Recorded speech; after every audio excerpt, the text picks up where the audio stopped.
The Champions League as you know it is coming to an end. In the summer of 2024, the tournament will see a significant format change, with groups of 4 being replaced by a single league of 36 teams. And while this might feel new, this is merely the latest iteration of a change that has been underway for decades, a movement away from sporting jeopardy towards more security for bigger teams and bigger players. A movement which began all the way back in 1987, with one of the nastiest football games in history.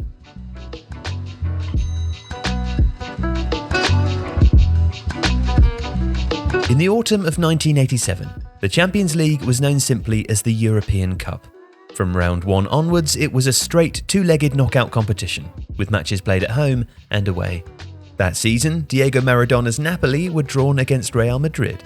In the first leg, played in the Bernabeu, punches were thrown. Napoli's Salvatore Bagné alleged that the Madrid players called him and his teammates mafiosi. The visitors' backup goalkeeper, Luciano Castellini, even threw an ice pack at Madrid coach Leo Beenhakker. He missed, but it still hit a photographer. Ultimately, Real won 2-0. Ahead of the second leg in Naples, rotten eggs were thrown at the coach carrying the Madrid squad as it left the airport. In front of a sellout crowd the following night, Napoli tried to stage a comeback, laying siege to Madrid's goal. When Napoli's Giovanni Francini opened the scoring on 9 minutes, the turnaround was within their grasp. But when Real Madrid's Emilio Butragueño scored an away goal, the tie was as good as done. Napoli were eliminated in the first round, just as they were in the UEFA Cup the previous year, when they were beaten by Toulouse. Now, to the mind of TV tycoon Silvio Berlusconi, by then the owner of AC Milan, the format was an historical anachronism. He believed that the risk of one of the best teams, and in this case the best player in the world, Maradona, exiting a European competition so early seriously diminished it as an attraction. And he would experience this feeling himself when a month after Napoli had been dispatched, Espanyol knocked Arrigo Sacchi's Milan out 2-0 on aggregate in the second round of the UEFA Cup. The imponderable prevails in European competitions. Berlusconi told Italian newspaper Il Corriere della Sera, "We must turn them into a continental league, with guarantees for the clubs in terms of management and revenues." Berlusconi also publicly believed that clubs of a certain level that draw big crowds and have revenues to match should compete with each other. He was also against the expansion of an 18-team Serie A, describing it as being against the interests of football. "What mentality does a provincial side come to San Siro with?" he asked out loud. "The most they can hope for is to play for a 0-0.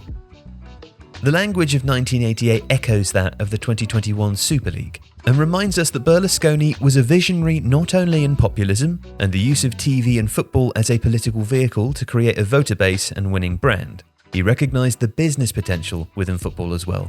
Berlusconi came to the football industry from the entertainment world. The tycoon, nicknamed his emittance due to the number of satellite dishes that sprung up in Italy, took what had been a local TV network national, in part by buying up the rights to tournaments such as the Mundialito, a competition held on the 50th anniversary of Uruguay's first World Cup win that featured all of the past winners, apart from England who declined the invitation.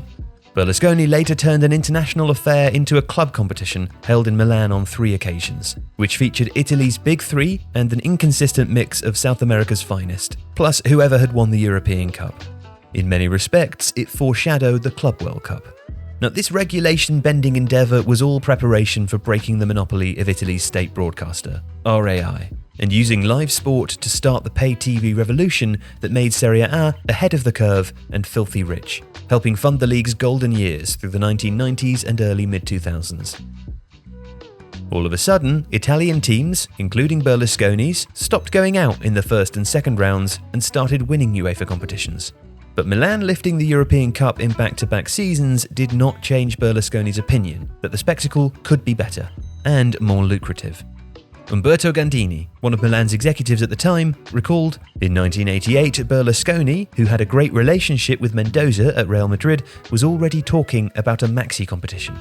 The working title was the European Television League.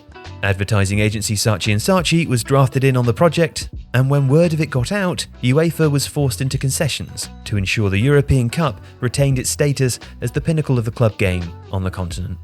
The Champions League in 1992-93 was the eventual consequence.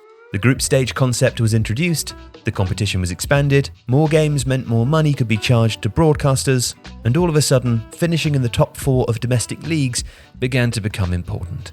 In part through Napoli, Real Madrid, and then watching his own team bow out early from merciless straight knockout competitions in the space of a month, Berlusconi imagined the game as it is today, not to mention its place in the media, sport, and entertainment vertical. If you like this video, please consider subscribing to the channel. The Athletic is home to some of the world's best sports journalists, including journalists dedicated to each Premier League team, so every fan gets the coverage they deserve, not just the big clubs. And you can try it for free now for 30 days. See the link in the description.